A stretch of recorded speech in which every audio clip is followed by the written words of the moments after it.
La réalité interne de PPRD dévoilée. La guerre des professeurs a débuté. Ça tire à balles réelles. Adolphe Lumanou, c'est un vieux qui a joué un rôle très actif durant le mandat de Kabila.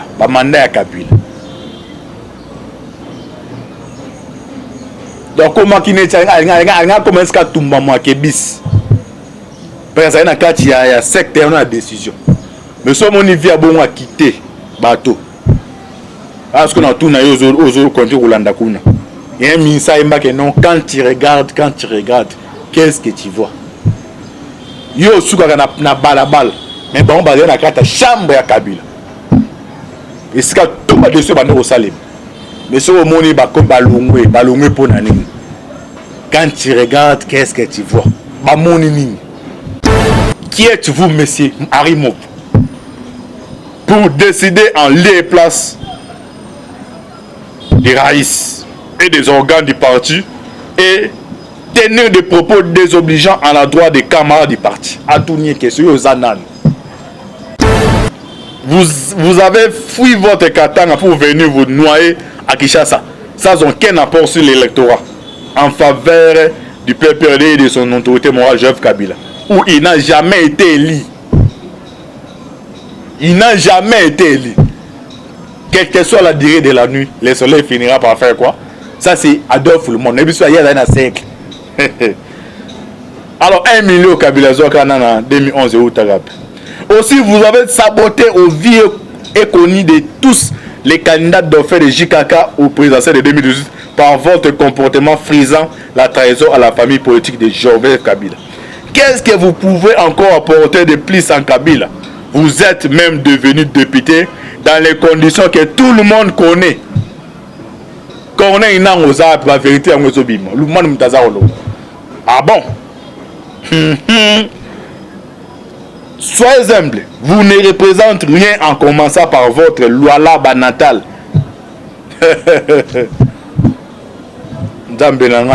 Makambo est terrible. Bonjour, bonsoir, Nabandi, Nyonso à la voix céleste. Mbote Nabino, Mbote Bozali, et partout dans le monde, Bozali, Rolanda Busso par la voix éternante. À niveau États-Unis, na Pessimino, tout Mbote, bonne année Nabino, tu es en Europe, en Suisse, maman prophétesse Lukao, Mbote, N'Tava Pambole Sukozali, Putia Mabondeli, na bato baza na espère ki moyiba tira koyiba ma prophétesse Lukao na Suisse, mama gi na Belgique, bonne année na yo. Siwa mbanja ou to ça la chanson kitoko Njamba Pambo na yo, bonne année na ope na famille Mobimba.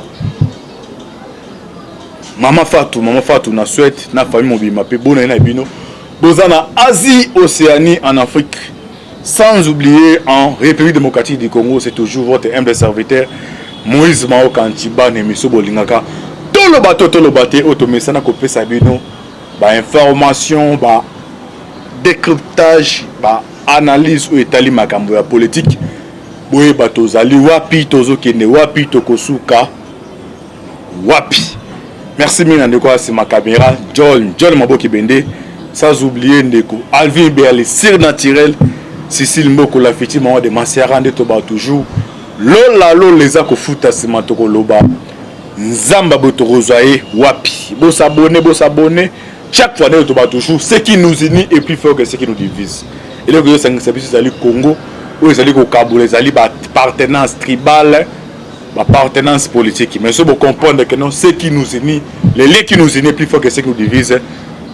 Tu privilégier d'abord les gens qui sont biso les autres sont les Congo et ça os mutu décidé et ça os mutu IDPS os mutu PPRD mutu INC dénominateur commun na biso zali la République démocratique du Congo. Les lots mkie ona yenango to luka to partager biso na bino to kolobela makambo etali ya tenke fugurumi. Oh, il fallait appeler ça mbongo na Jekamine. Bozo kamakambu ya détournement. Il y a un malaise là entre les ministres des Finances et le directeur capital chef de l'État à Antibala Zuta. il y a récolter les informations fiables pour na koya na chaîne abino bolingaka la voix céleste l'émission bolingaka tout le baté pour na boye ba dossier ya Tenke Fugurume qui a détourné, qui n'a pas détourné l'argent. Donc la crise au ebotami à niveau ya PPRD. C'était un zali moi mouki na polémique ya makametali ya mboke kufi. Yango to lobara mais toi que non. Mahatma Gandhi. Ah non, peut ça conseil. Ils ont qu'il y a poto pour l'andangawa. Gandhi à l'obabui. Parmi les citations naï. Abi le plus belle distraction dans la vie, les plus belles distractions dans la vie, c'est le travail. On a Gandhi. Donc si on travaille, t'as même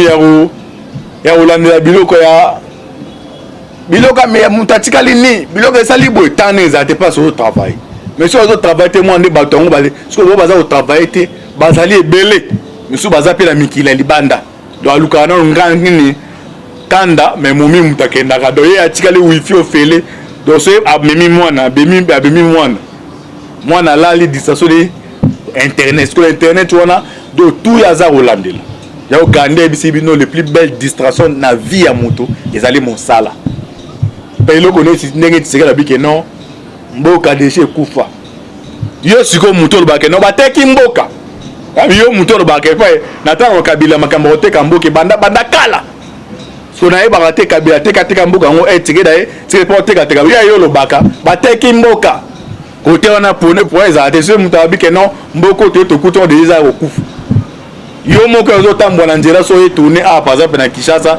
mboke kufi yo lobi yango ezo poser pour te bande koto travail ya Gandhi aza na raison to le monde itali ya ba conseiller mukongo chamboka nge na loba na la voix céleste ezali crise ya démocratie to chaka mega na biso pour to monter émission admutu moko ata na ba Côte d'Ivoire wa impigini apesa te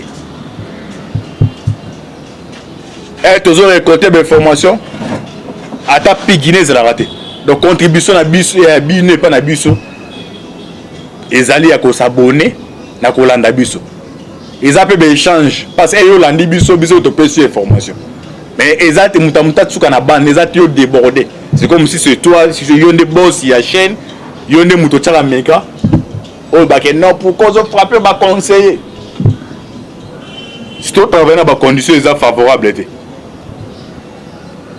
ils ont créé la démocratie. Ils ont un océan. Moi, je suis là, tout le bateau. Tout. Na baramètre que non soni balande na makamno ote kende sala bilanga ba milade bele basala bilanga balanda na bonte mais so ozo gérer là wa bengi la res publique ils ont beaucoup mess oza chef ya balabala e ba ke antibal akolande la yo par exemple mbongo na yo te mbongo ya tata na ote ya mama ote za mbongo ya mboka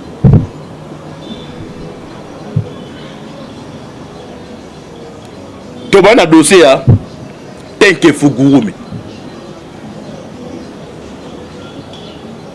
bandeko bozo luka bidji ya mboke mata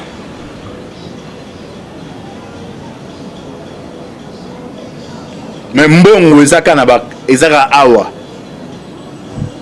et puis ndoki ya liboso ya congolais ya Congo eza d'abord homme politique congolaise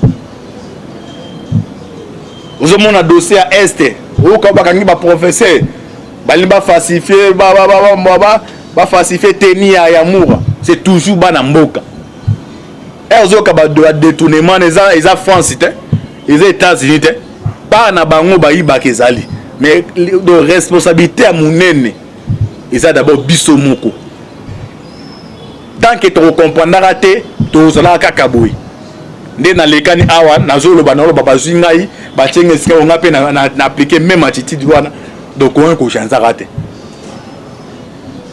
ceux qui homme politique à comprendre que non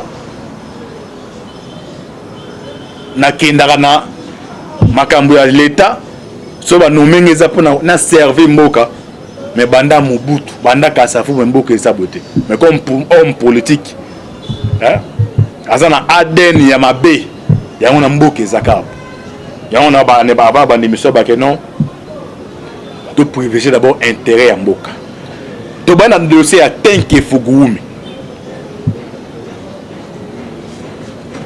Tenke Fugurume ils ont un montant moko fa devoir à pesa na Jekamine bandeko boyebi histoire ya Congo bano jouer rôle très actif na gouvernement central bato ba Jekamine bino boyebi bato ba Jekamine bino boyebi bango. Alors parmi les projets il y a le président de la République actuelle. Il faut renaissance, la Moussa, Jekamine. Alors, tant que Fugurume, ils ont géré na expatriés, entre autres, chinois. Déjà, bakota na kati ya na rythme, il y a détournement. Ceux qui au directeur cabinet, le président de la République, il y a sénateur à vie. Soyez Boubacho Moueloko. Ce que tu sais que a besoin à mon clair. Bozoka, malaise entre ministre sa finance na directeur et cabinet.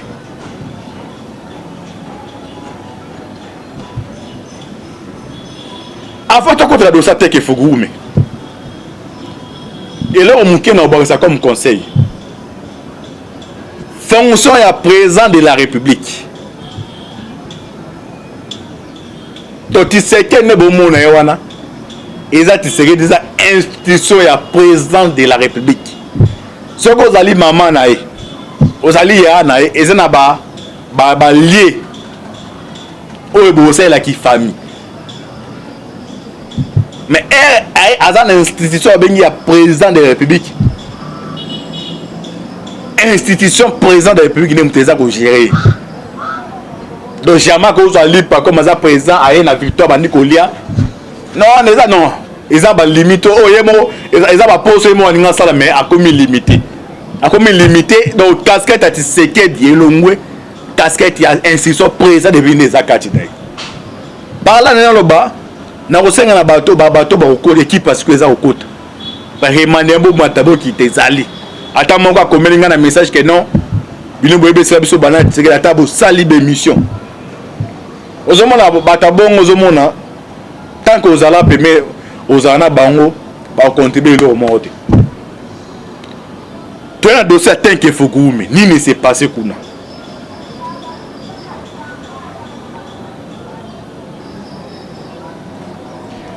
Le président de la République a créé un comité moko wana ad hoc. Comité vous est censé ta là dossier oya entre Tenke Fugurume na Jekamine. Comité est piloté par le directeur et cabinet et chef de l'État. Guylaine Nyembo, mais c'est Guylaine Nyembo. Babandi Mosala et commune de Ngenesuka Kindegene to Landawa. Et monsieur comme ça lingara to tanga no poto to limboli boyeb.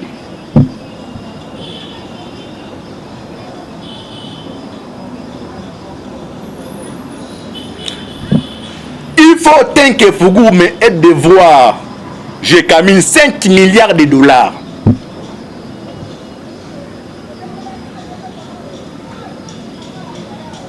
Sobotuna dira bano de kalibane au pesa ngote porani bolanda histoire.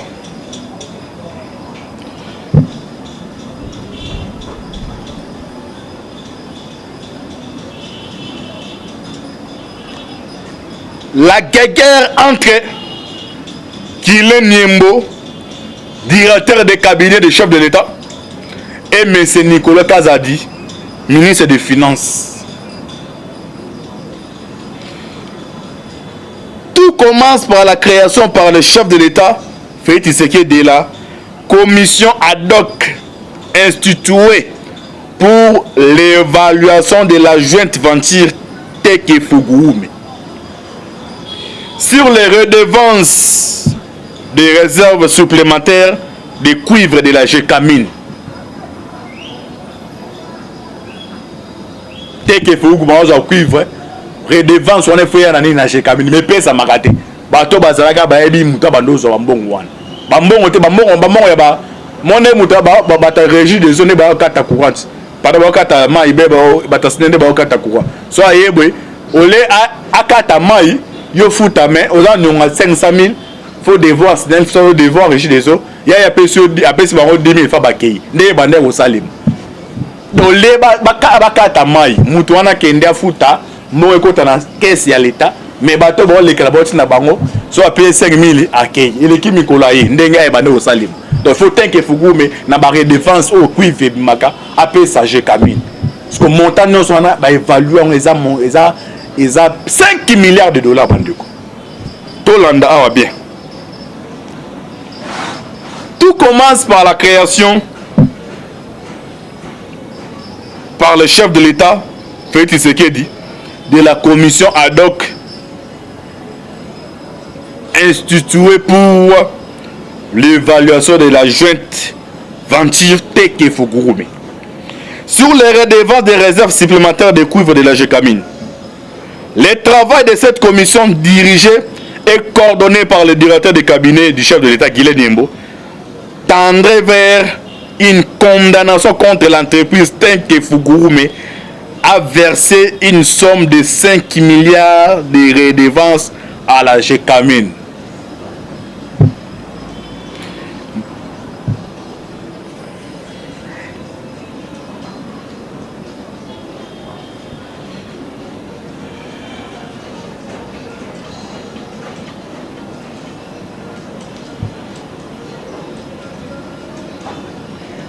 Monsieur Nicolas Kazadi, le tout-puissant ministre des Finances, serait partie prenante de Teke Fugurumi afin que ce dernier puisse se dérober de ses obligations vis-à-vis de la Gécamine. Pour quel motif? Point d'interrogation.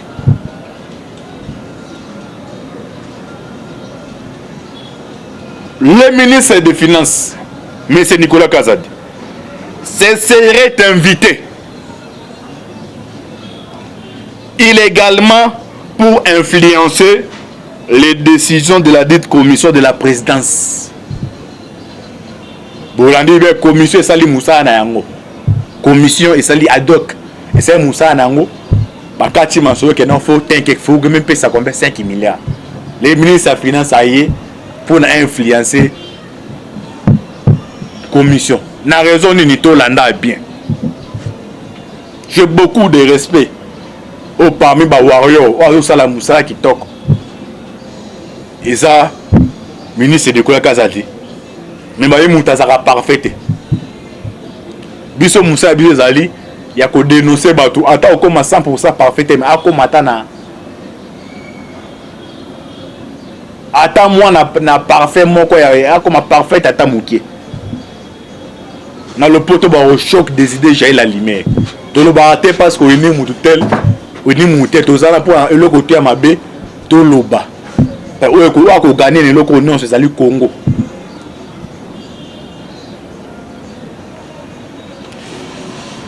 Le ministre Nicolas Kazadi se sert invité illégalement pour influencer les décisions de la dite commission de la présidence.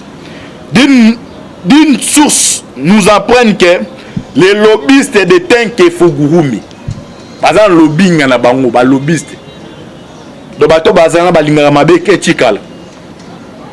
So bon bo landela ba bazana il na légalité, bazana ba lobbying ba kendaka, ba tembongo maje pour na ba tira kaka bongo. Donc mon tabou ko changer. Ils ont vie quotidienne naï. Ba lobbying ba lobbyiste wana ba yé ba salini.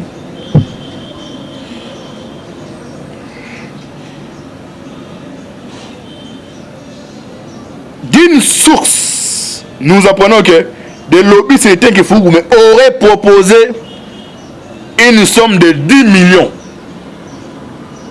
Ah, on a expliqué dans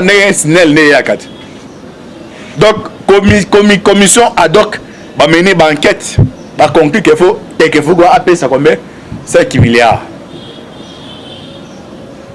les ministres ya finance à s'inviter dans le cadre de Kambango. Ba lobbyiste et tek ba ke kuluka.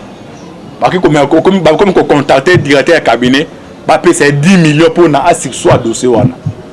C'est ça le Congo de Joseph Kabila. À l'époque, Tchétchindé Biloko et Bimitebo. Vous pouvez condamner Tshisekedi. Mais aux importants, les sa question, na foi wana ya changement. Et le gars son entourage, il est mal entouré. Donc quand on a une vision na été ya ngozomuna, mais ce que ça est bon mais héros na habité. Le système ya kala toujours. Bataille à 5 millions de personnes, bâtiment 10 millions. Il n'y a pas de directeur qui va proposer. Et ceux qui sont boni. Ah, Nzambe. Tout le bateau.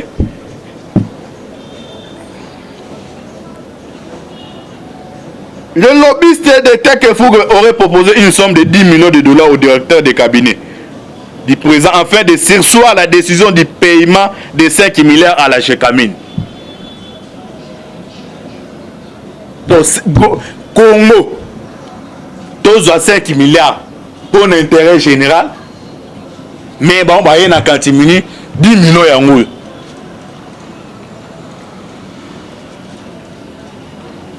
Il faut un Saint-Esprit.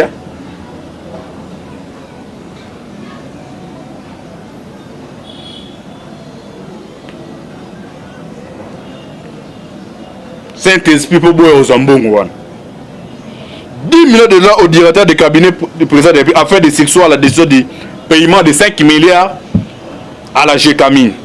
Chose que Guylaine Niembo aurait refusé catégoriquement. La coup de chapeau, mais c'est le directeur cabinet chef de l'État à Boui. On a bien un qu'il faut un Saint-Esprit. Mon lit, mon sang. Tu sais qu'il y a des gens qui ont ordre. À ça, les commissions, une commission, moi, donc, on a beau salaire, il y a un mamoussous. À Robin, de via Robin, il a 10 millions, à lui, il a 5 millions, après, c'est pas la commission. Ma soeur, elle a les pongi à bébé. Mais le vieux, il a refusé. Va continuer.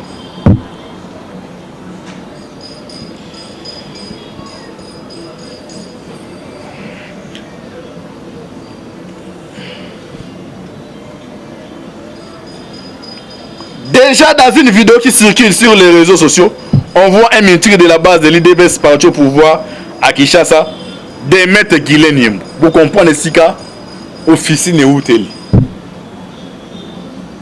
Et le co peut être émission bandeko bazarana mokonzi mboka. Vous transmettre émission. Par révélation de nulle part ailleurs. Na quartier la voix céleste ni émission boningaka. Tout le bateau. Wana dossier tel qu'il faut goumer. Tout ça dans la situation wana. Donc commission ad hoc il faut et quand il m'a sauvé faut payer ça. L'État j'ai camine 5 milliards. Oui, permet de pas foutre batata wana. Oh même sous bakufa.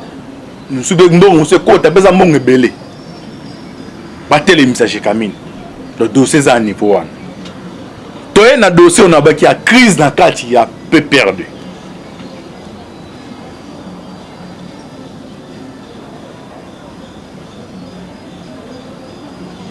Encore énième fois, félicitations na président ou à IDPS na Bakabouya, na Auguste Kabouya, ba Nicolo Kazadi na Félix Tshisekedi. Histoire ya RDC Zara, soki leader à Daya Koufarane Lokonaye. Mais ce qu'on est grave, peut perdre un père, Mobuta Koufara, mais aux autres cas, peut perdre Kabila Aza vivant.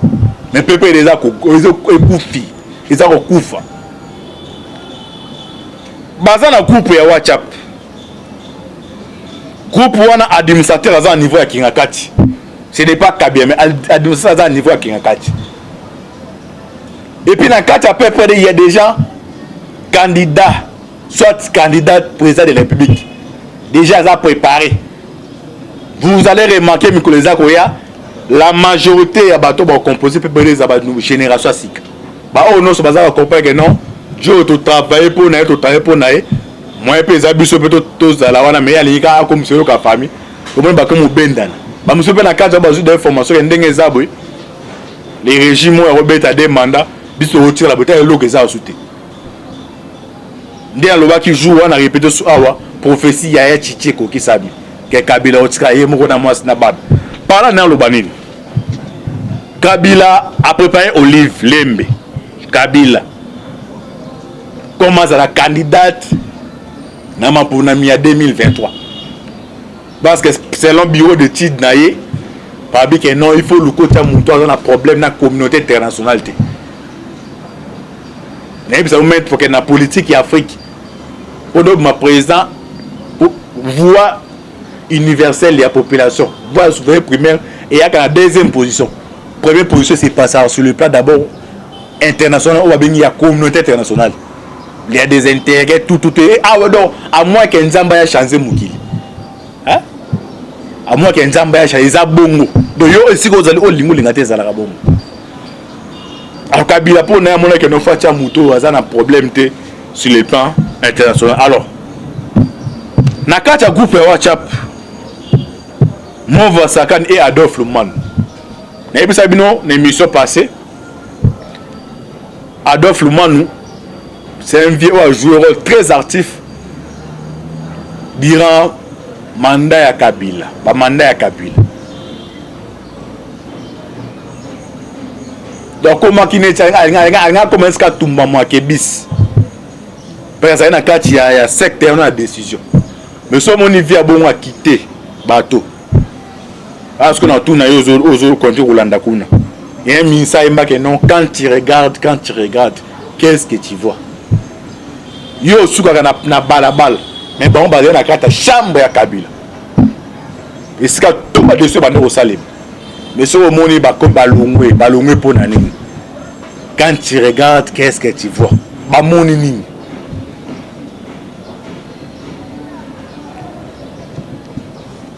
Mova na Lumanu debe bandi na deba nini eza kuna to landa bandeko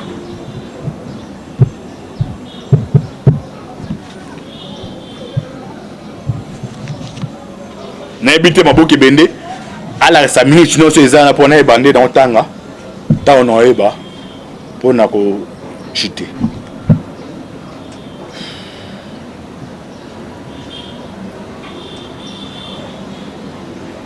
Ntabandi Adolphe Luman. La réalité interne de PPRD dévoilée.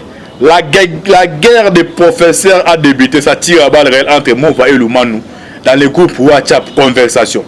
La présence de Kassik du PPRD à la tournée du président de la République dans l'espace Grand Kassai fait polémique dans l'opinion. Dans le groupe WhatsApp du parti de Joseph Kabila, ça tire à balles réelles entre deux professeurs d'université, à savoir Henri Mova et Adolphe Luman. Entre l'un, Luman, qui a traversé vers l'Union sacrée, en clamant haut et fort que la RDC n'a qu'un seul président, et l'autre, Mova, qui est resté fidèle pour c'est la guerre. Selon les sources proches du Parti du Peuple pour la reconstruction et la démocratie, les débats ou mieux les injures ont débuté depuis plus de 3 jours. Nous avons eu la chance de mettre la main sur quelques messages. Luman Mabande Paya Mova. Qui êtes-vous, monsieur Henri Mova, pour décider en lieu et place des raïs et des organes du parti et tenir des propos désobligeants à l'endroit des camarades du parti? À tout nier question aux ananes. À continuer. Quel est votre véritable apport au parti et à Joseph Kabila Kabangi, en dehors de l'accumulation de nominations à la faveur du népotisme? Oui, le népotisme la question.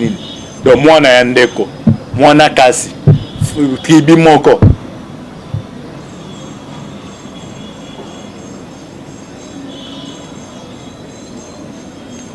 Vous n'avez pas de fief électoral. Vous avez fui votre katanga pour venir vous noyer à Kinshasa sans aucun apport sur l'électorat en faveur du PPRD et de son autorité morale Joseph Kabila, où il n'a jamais été élu. Il n'a jamais été élu. Quelle que soit la durée de la nuit, le soleil finira par faire quoi?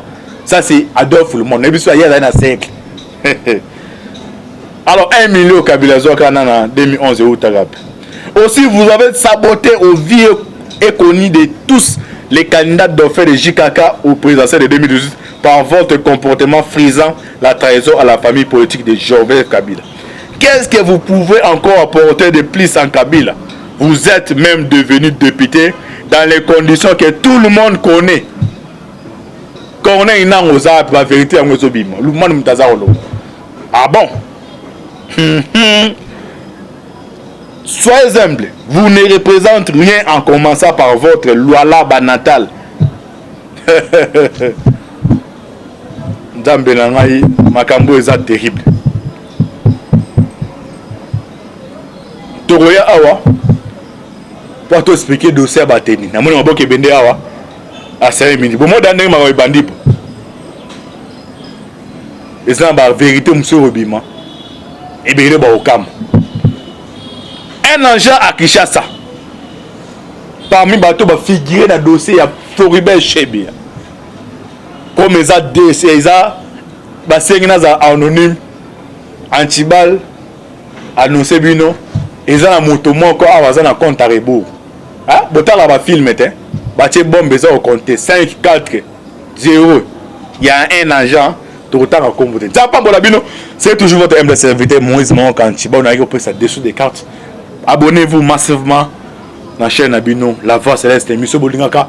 Tout le bateau, derrière le bar, à Autobetlan sur Rocket au Sanini et Kodenda. Merci Namabo Kebende. J'entends Bolabino. Ciao. La communauté internationale. Il y a des intérêts, tout. Ah ouais, donc, à moins qu'un Zamba ait changé Moukili. Hein? À moins qu'un Zamba ait changé Zabongo. Donc, yo aussi, vous allez au Limou, l'ingate Zalabongo. Alors, Kabila, pour nous, on a que nos fatia Mouto, on a un problème sur le plan international. Alors, Nakata groupe WhatsApp, Mova Sakan et Adolphe Luman. Vous avez vu l'émission passée. Adolphe Luman, c'est un vieux joueur très actif durant mandat ya Kabila. Mandat ya Kabila. Donc comment qui n'est pas comment est-ce que tout le monde bis. Parce que ça y a secteur na décision. Mais si on y vient bon à quitter bateau. Parce que on a tout na yozo contre Rolanda kuna. Il y a un ministre qui non quand tu regardes qu'est-ce que tu vois? Yo suka na balabal mais bon ba na kata chambre ya Kabila et sika tout ba dessus ba no salim mais so moni ba ko balongwe pour nani quand tu regardes qu'est-ce que tu vois ba moni nini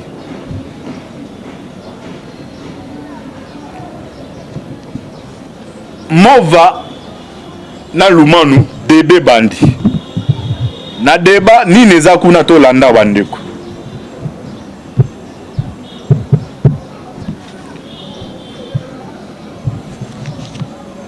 N'habitez Maboki Bende à la 5 minutes non c'est ça pour bandé dans tanga ta on eba pour na ko chuter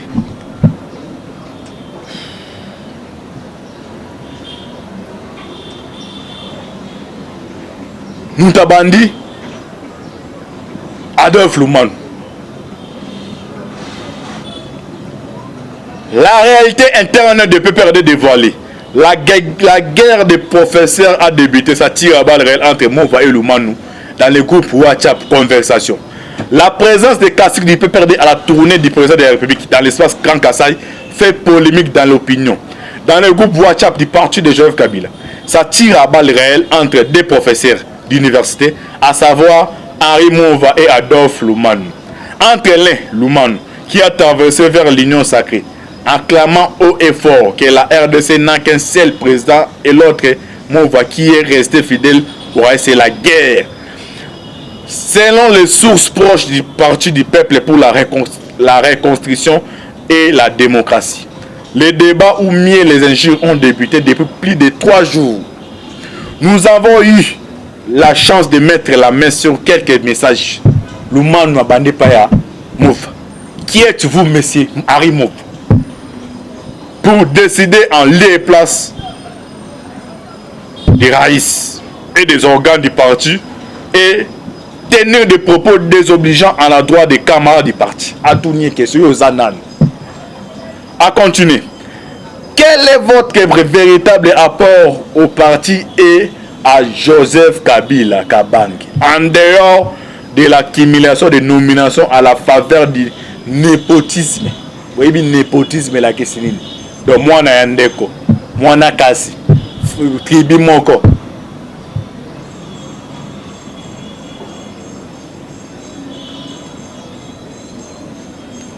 Vous n'avez pas de fief électoral. Vous avez fui votre katanga pour venir vous noyer à Kinshasa sans aucun apport sur l'électorat en faveur du PPRD et de son autorité morale Joseph Kabila, où il n'a jamais été élu. Il n'a jamais été élu. Quelle que soit la durée de la nuit, le soleil finira par faire quoi? Ça c'est Adolphe le monde. Alors 1 million Kabila Zokanana en 2011 et Outagap. Aussi, vous avez saboté au vieux et connu de tous les candidats d'offre de JKK au présidentiel de 2018 par votre comportement frisant la trahison à la famille politique de Joseph Kabila.